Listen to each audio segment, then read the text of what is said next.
Take a Bible, find Mark chapter 7. Mark 7 has almost been like home base for us in this study. That's the first scripture we're going to look at this morning. So if you want to get a head start, you can find Mark 7. There are notes in the bulletin. Hopefully you picked one of those up on the way in. Next Sunday will be our last Sunday talking about the 7 deadly sins. Next Sunday, we're going to talk about the big one, which is pride. We've saved that one for last. This morning, we're going to talk about envy, and envy is actually a latecomer to the list of the 7 deadly sins. And I've alluded to this. Some of you have asked me about this, and so I thought I would mention it this morning. If you dial it all the way back to the 4th century to a monk named Evagrius, Evagrius began talking about 8, he called them evil thoughts. 8 evil thoughts. And here were his 8. Gluttony, lust, greed, wrath, sadness, sloth, vainglory, and pride. If you fast forward a couple of hundred years to the 6th century, Pope Gregory took that list and he tweaked it a little bit. He has gluttony, lust, greed, and wrath the same. He combined sadness and sloth into just sloth. He combined vainglory and pride into just pride. And then he added envy. So the list changed a little bit as it was being developed. And Gregory talked about these 7 capital sins. These are conditions of the heart, and out of our heart flows all sorts of sinfulness, sinful behavior, sinful words, sinful actions. But these are conditions of our heart that are sort of the root of what Gregory was talking about in the deadly sins. Envy stuck going forward after Gregory. And so we've talked about Dante. He wrote a book that talked about purgatory, and it's based largely on the 7 deadly sins. Up on the top right, Hieronymus Bosch has this famous painting. It's called The 7 Deadly Sins and the Last 4 Things. Envy is part of his list. And then last week we mentioned the movie from 1995, 7. Envy is one of the 7 deadly sins in the movie with Brad Pitt and Morgan Freeman. Envy also shows up in a classic work of literature. You may have read it, The Berenstain Bears and the Green-Eyed Monster. So, about 15 years ago, somebody gave my family a stack, and I mean a stack, of Berenstain Bear books. And we've hung on to them. We've worn this one out. We've not learned all of the lessons yet, but we've been working on this one.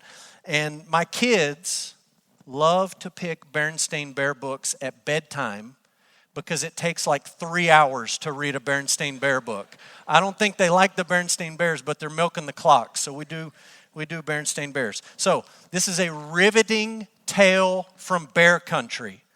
And in this story, Brother Bear gets a brand new bike. Brand new. It's really nice. Sister Bear is not happy. Sister Bear is not happy that she got the hand-me-down from Brother. Sister doesn't just want her own new bike. She actually wants Brother's new bike. We're going to talk about how that's important as you think about envy. That's when the green-eyed monster shows up. Jan and Stan Berenstain did not invent the term green-eyed monster. They actually stole it from Shakespeare. Shakespeare in Othello talks about envy as a green-eyed monster, something that we've got to reckon with. Green is a good color to think about envy. When we think about green, sometimes we say, I'm green with envy. But when we think about green, sometimes we also think about sickness. Green is a color we associate with sickness. And all of those things are connected. Envy and the color green and illness. William Willimon explains it like this. Most of the other 7 can be fun, let's admit it. Lust is at least momentarily pleasurable. So is gluttony. But who enjoys envy? Even for a minute. And the answer is no one enjoys this sin. All of the other 7 have some sort of satisfaction, some sort of kick that we get out of them. This one just makes you miserable. It just makes you sick. The great philosopher Socrates talked about envy, and he said it's an ulcer on your soul.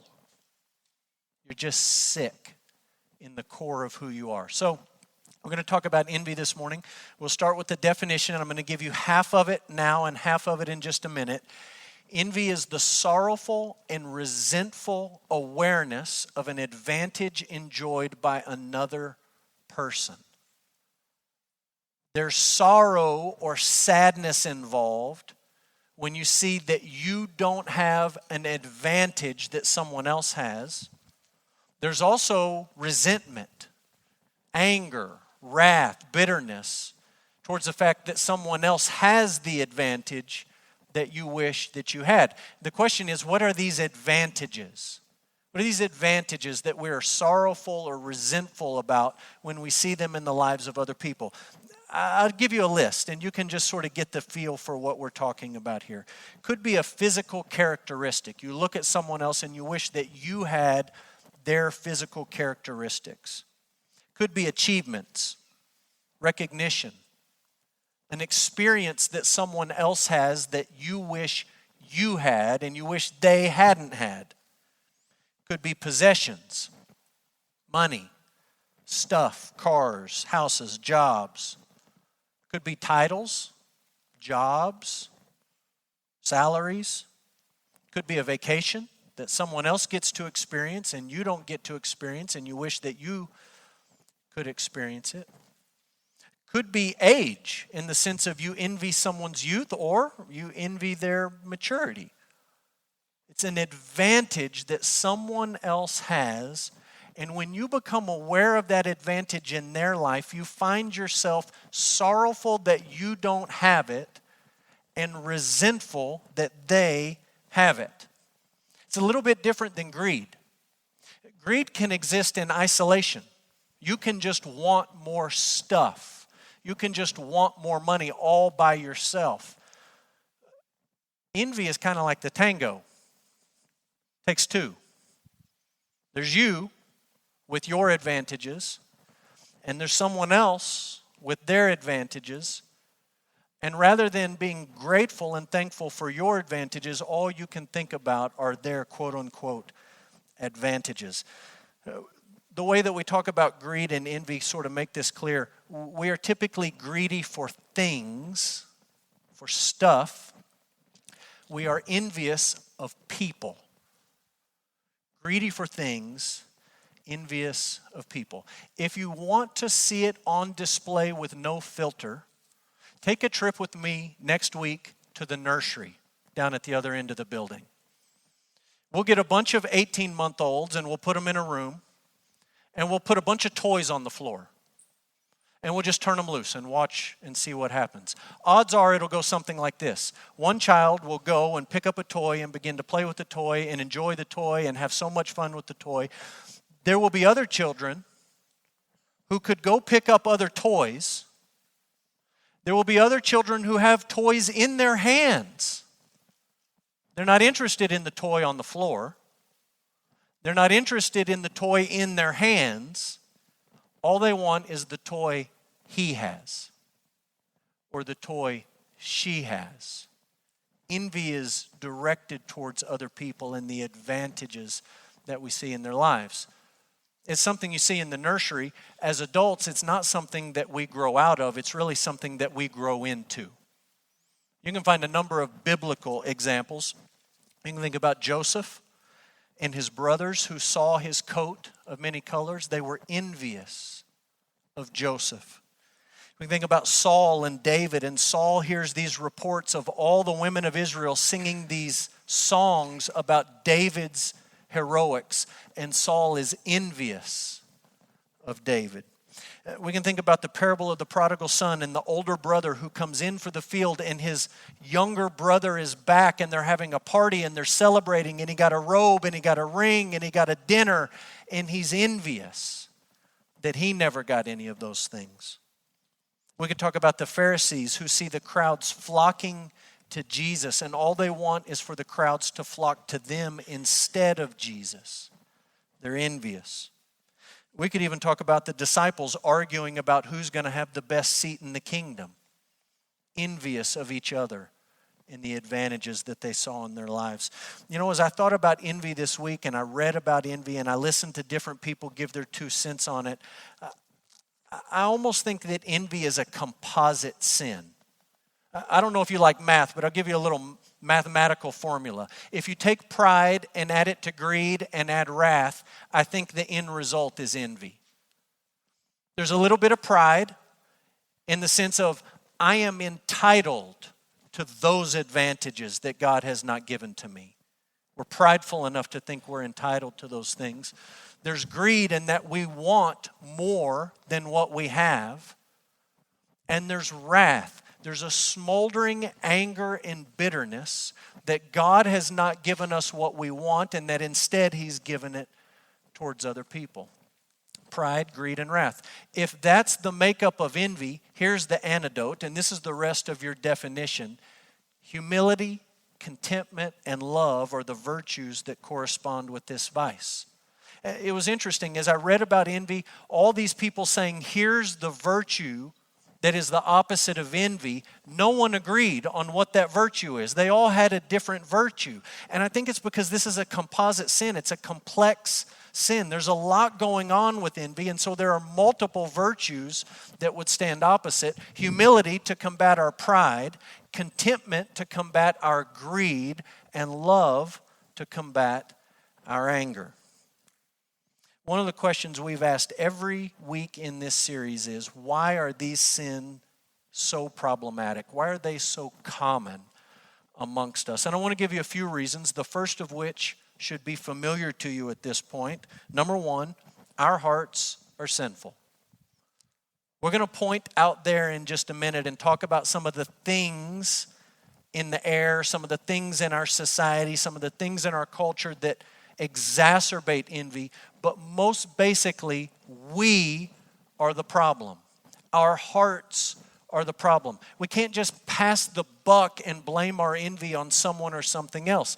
Jesus himself says this, Mark 7. This should be familiar to you after several weeks of reading it. Jesus said, what comes out of a person is what defiles him. For from within, out of the heart of man, come evil thoughts, sexual immorality, theft, murder, adultery, coveting, wickedness, deceit, sensuality, envy, slander, pride, foolishness.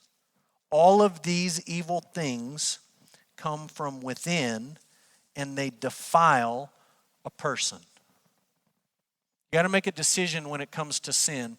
Do you agree with what Jesus says about it, or do you agree with what the world says about it? Jesus says most basically the problem with these 7 sins and envy in particular, as we think about it this morning, the problem is us. It's our hearts. It begins with us. Secondly, why is this such a common problem? We fool ourselves into thinking this is not a problem in our lives. And it's really easy with envy to fool ourselves. As much as any of the other 7 deadly sins, it is so easy to talk yourself into thinking, you know, that one about anger, he kind of landed a punch there. The one on lust or gluttony or sloth, yes, but envy doesn't really seem like it's a problem. It is so easy to fool ourselves into thinking that this isn't a problem in our lives. Let me explain what I mean. Look at these 2 men. On the left, Patrick Mahomes. You know how much I wish that I had hair like Patrick Mahomes? That is an advantage I have not been given. Head & Shoulders has never called me to say, would you be our spokesman for a new campaign ad?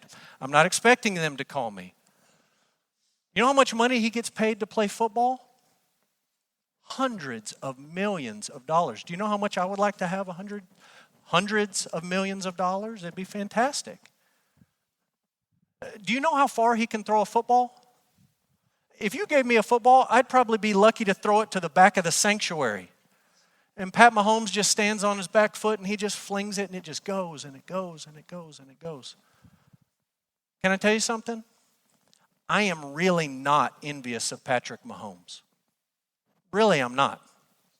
I joke about the hair and the money and the big arm, but I don't spend a lot of time day to day really being envious of Patrick Mahomes. He's too far distanced from me in life. The same would be true of The Rock, who has a much nicer haircut than Patrick Mahomes. right? Dwayne Johnson. This guy was ripped when he was a wrestler, and then he quit wrestling and he got more ripped. He's got muscles on his muscles, unlike me, who has no muscles.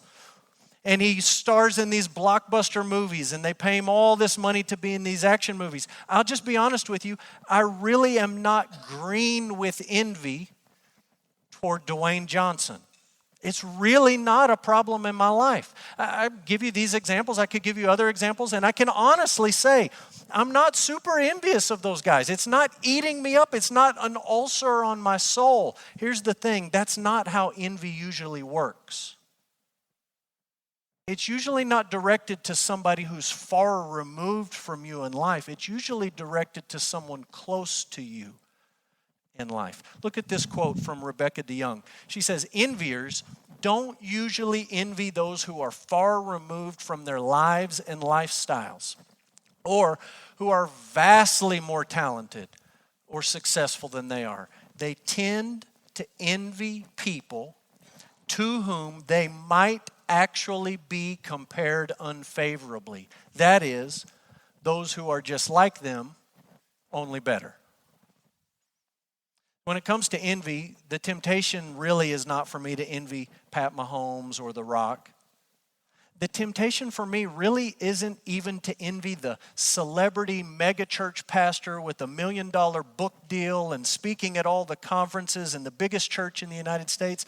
That's not really even something that I would struggle with when it comes to envy. The question with envy for someone like me is, what about the pastor right down the street whose church is a little bit bigger, or who's baptizing a few more people, or his budget is not millions of dollars bigger, but it's just a little bit bigger? Somebody who gets a little bit more recognition or credit for things.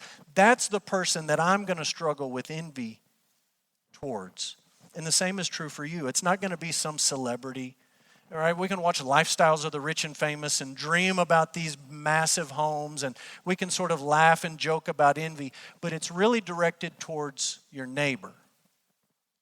Are you envious of the person who is like you, who just has a few more advantages? So we fool ourselves into thinking this isn't a problem when really it is. Thirdly, why is this such a common problem? Our lives are largely lived on social media.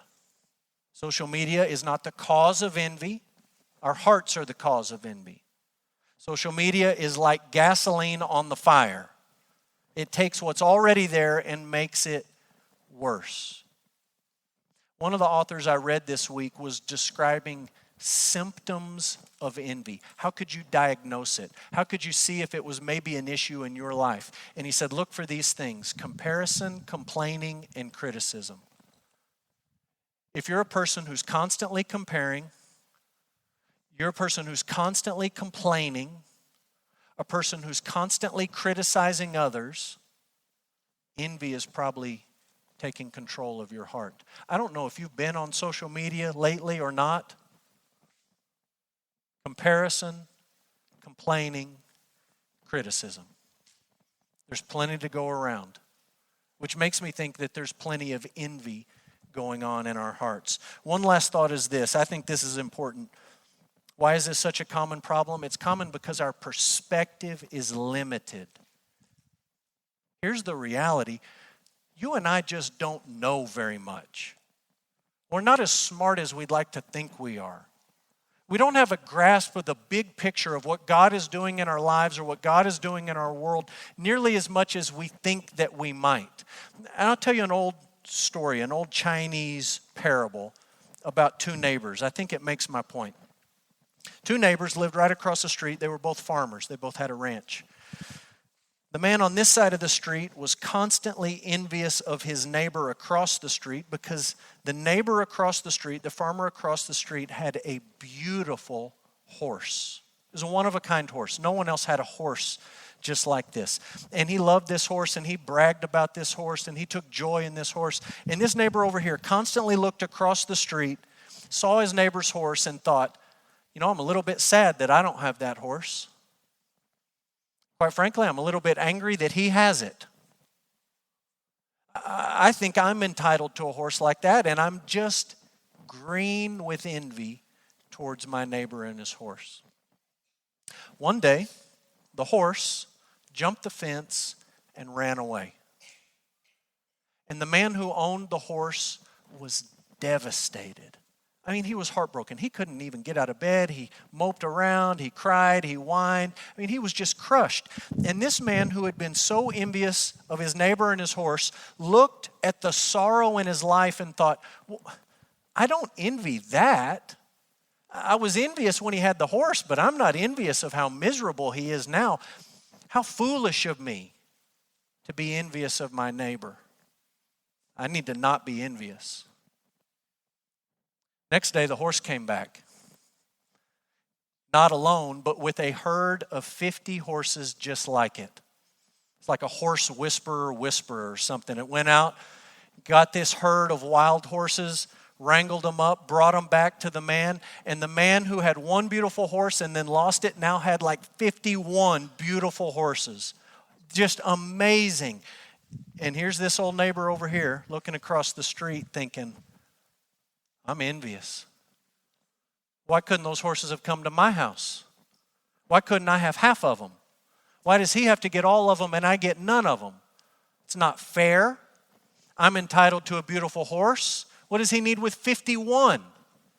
He's envy. This ulcer on his soul begins to agitate him. The man who had 51 horses had one tame horse and 50 wild horses, so he sent his son out to tame some of the horses, to break some of the horses. He got on the first wild horse, it threw him, he fell on the ground, he broke both of his legs. This neighbor over here had a son who was healthy, 2 good legs. And he looked across the street and said, well, maybe I don't need those horses after all. I mean, my son is healthy, I should be thankful for that, I shouldn't be envious. I didn't know that was going to happen, and I'd like to have the horses, but I don't want to have a crippled son. So a little bit silly for me to be so envious. Next day, the military came by, and he was recruiting soldiers for a war. And he came to the man with an injured son and 51 horses. And he looked at his son and he said, yeah, you're crippled. You can't fight. We went across the street to the man who had no horses and a healthy son and said, your son will do just fine. He's coming with us. Then the envy got worse because he said, well, I don't want a crippled son, but he gets to stay home and he's not in danger, and my son's going to have to go fight and he could lose his life and it could be devastating for our family. I just wish I had 51 horses and a crippled son. I'm envious of that, and now my son's being conscripted into military service. He went off to fight. He fought bravely. In fact, it was his heroism that turned the tide in a battle, that turned the tide in the war. And the son from the envious farmer became a national hero, while the other man's son remained anonymous and at home and crippled. The man looked at his lot and he said, what great fortune has come to my family, that I didn't have a horse and that they didn't come back to my house and that my son didn't break his legs and that he did have to go fight and that he was able to earn a great reputation for our family. And in the parable, it goes on and on and on. There's about 20 or 30 iterations of this same theme. And the point is really obvious. We don't know anything about today, much less tomorrow. We look across the street, we look across the row, we look across the aisle at school or work, and we're so envious of other people. We don't even know what we're asking for when we're so envious of the things that other people have and their advantages in life. Our perspective is limited. And because it's limited, we end up being envious about the silliest of things. Here's something that's not silly, it's the consequences of envy. This is a deadly, deadly sin. And I want to give you a few thoughts about why this sin is so deadly. Number one, envy is like a cancer of the soul. That's not just what Socrates said. That's not just what I say. That's what the Bible says. Envy is like cancer of the soul. Look at Proverbs 14:30. A tranquil heart gives life to the flesh, but envy makes the bones rot.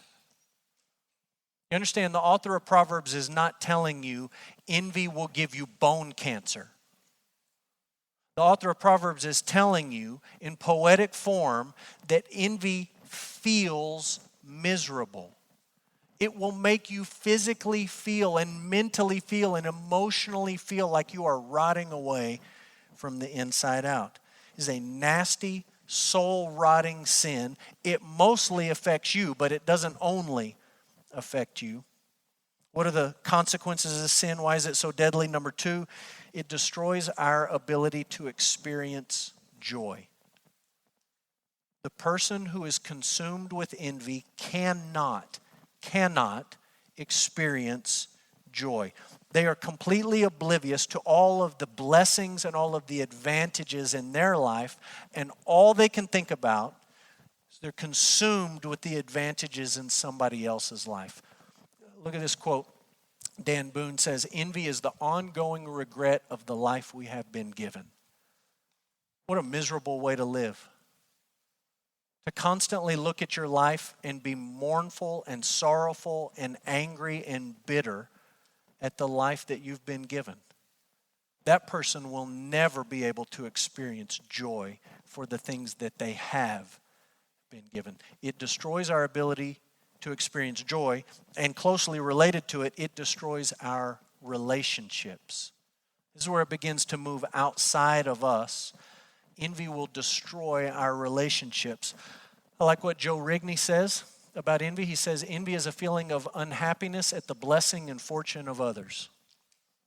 If that's how you feel about others, you're unhappy at their blessings and their good fortunes, you will never be able to have solid, biblical, gospel-centered, loving, Christ-like relationships with other people when you're just constantly unhappy at all the good things that God has poured into their life. I told you an old Chinese story. Let me tell you an old Jewish story. This is not a Bible story. It's just Jewish folk story. There was a town, and in the town there were 2 merchants. One merchant on this side of the street, one merchant on this side of the street. They both had shops. They were both in the same sort of business. This merchant was moderately successful. He wasn't going hungry. His kids weren't without clothing. He was moderately successful. The merchant on the other side of the street was incredibly prosperous. He was incredibly wealthy. He did multiples of the amount of business as his neighbor. And this moderately successful businessman constantly looked across the street and he was envious. Constantly envious. Sad that he didn't do as much business as that guy. Angry that that guy did as much business as he did. And feeling entitled to all of the advantages that his neighbor had. He was just miserable, eat up with envy. One night, God sent an angel to the moderately successful, envious businessman. The angel came in a dream, and the angel said to him, "I'm going to give you anything you want. I see that you're struggling with envy. I'm going to give you anything you want, a complete blank check, one wish for anything that you want. Here's the catch. Whatever you ask for, I'm going to give to the man across the street double." Moderately successful merchant found himself in a pickle. He thought, well, I could ask for $1 million, but he's going to get $2 million. Then I'm going to envy his $2 million. I could wish for health, but he's going to be twice as healthy. He'll look like The Rock in a week. I could pray for more business, but he's just going to get double the business. Don't know where it's going to come from, but he's just going to outdo me. And then he had a thought, and he said, this is what I want. I want you to make me blind in one eye. I want him to be blind in both. How are you going to love somebody when you're completely eat up with envy? When you're constantly angry and sorrowful and resentful at the blessings that God has given to someone else, rather than recognizing the blessings that God has given to you. It's impossible. It destroys your relationships. Fourth, why is it deadly? It makes it impossible to be godly.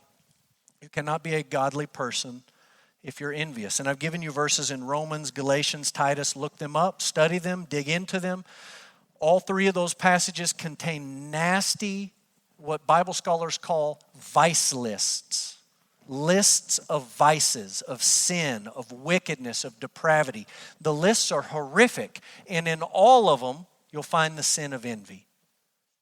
If you allow this sin to fester in your heart, it is impossible to honor God in your life. It's impossible to be godly. You've got to fight this sin. I've got to fight this sin. The question is, how do we fight it? I want to give you a few thoughts as we wrap up. How do we fight the sin of envy? Number one, we recognize envy as sin. When we see it in our lives, we just agree with God about it. God, you say this is sin. I see it in my life. I'm guilty of this sin.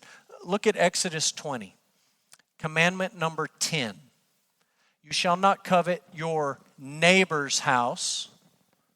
You shall not covet your neighbor's wife, or his male servant, or his female servant, or his ox, or his donkey, or anything that is your neighbor's. There's a prohibition against greed and covetousness here, but there's also a prohibition against envy.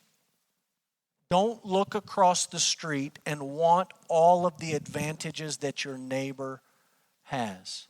To live in violation of the 10th commandment is to live in direct rebellion to the God who gave the commandment. It's a sin, and we have to acknowledge that it's sin. Secondly, how do we fight it? We believe the gospel. It's the most important idea we're going to talk about this morning. We believe the gospel. Let me tell you about Psalm 73. You look it up later today. Read it. It's not long. Psalm 73. Written by a man named Asaph. Asaph lived about the time King David did. Asaph launches into Psalm 73 with a confession. His confession is, God, I am envious when I see the prosperity of wicked people. I look at wicked people and I see their prosperity and I am envious of what they have. He just admits it. And he wrestles with that envy in the psalm. And at the end of it, he comes to a conclusion that is radically different than where he started. This is Asaph's conclusion, Psalm 73:25. He says, whom have I in heaven but you, and there's nothing on earth I desire besides you. Meaning, there is not a single thing in heaven I want more than I want you. And there's not a single thing on this earth that I want more than I want you. You, God, and you alone are able to make me content and whole and happy. There's not anything else that I'm envious of, any other person that I'm envious of, as long as I know you. The question is, you and I are sinful people. We're envious people. How do we get to that point? The most basic Sunday school answer is the right answer here. We get there because of Jesus. The Bible says that in eternity past, Jesus was king. Jesus was creator. Jesus, sitting on the throne of heaven, after creating humanity and seeing humanity rebel and fall into wickedness, Jesus was not envious of our lot in life. You understand that? Jesus did not come to the earth and live on the earth as a human being because he was envious of what we were going through. Yet he came. He humbled himself. He became a servant. As a servant, he humbled himself to the point of death, and that death was death on a cross. And that death on a cross was a substitutionary death where Jesus died for our sin and our wickedness and our greed and our gluttony and our sloth and our lust and our envy. He took the penalty for our sin. Philippians 2 describes it. He emptied himself. He became a servant. He humbled himself to the point of death, even death on a cross. Why? So that in the end, every knee would bow and every tongue would confess that Jesus Christ is Lord. That every human being who trusts in Jesus would be able to say with Asaph, Jesus, there's not anything in heaven I want besides you. I'm not going for the mansion. I'm not going for the retirement plan. I'm not going for the cabin in the woods. I'm going for you. There's not anything on this earth that will satisfy me besides you. The answer is Jesus. We sang just a moment ago, when I rise in the morning, give me Jesus. That's a prayer saying, that's what I want. I'm not asking you to give me a great day. I'm not asking you to make everything easy. I'm not asking you to make me healthy, wealthy, happy, all the rest. I just want Jesus. That's the hope of the gospel. Gospel is not some promise that God will fix all the stuff in your life that you don't like. The hope of the gospel is God will give you himself. He'll give you Jesus. Recognize it as sin. Believe the gospel. Number 3, how do we fight this sin? Commit ourselves to worship in the Word. That's part of Psalm 73. When you go back and read it, you'll see it. Asaph in the beginning is envious of the wicked.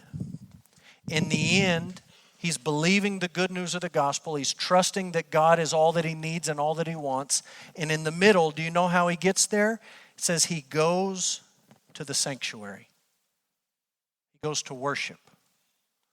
He knows that all the mess around me and all the mess in my heart is going to lead me astray. And I need to come back and center my heart and center my mind on the truth about who God is and what he's done for me. That's why we gather in this room every week.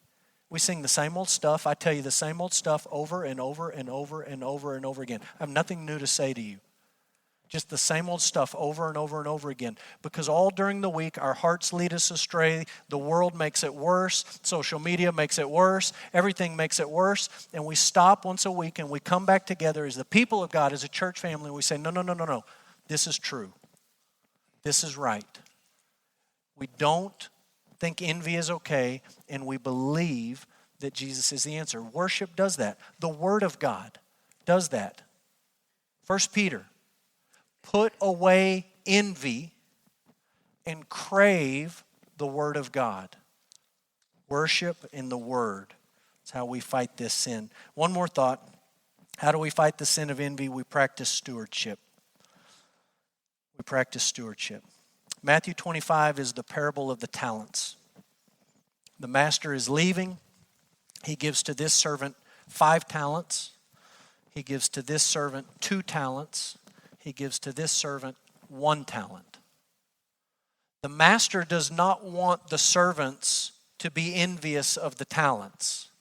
Well, you got 5. Well, the one you got is better. Well, you only have 2. Or he doesn't want them to fight about the talents. He just wants them to use the talents. Don't fight over the advantages that have been given to you. Just use the advantages that have been given to you. Be a good steward. I'm not just talking about money. I'm talking about any of the advantages that you might have in your life, any of the blessings that you might have in your life. Maybe you have 5. Be a good steward of 5. Maybe you have 2. That's okay. Don't worry about the guy with 5. Just be a good steward of those 2. Maybe you say, I only got 1. I got 1 advantage. Be thankful for it and use it. Be a good steward of what God has entrusted to you. It's one of the ways that we fight envy.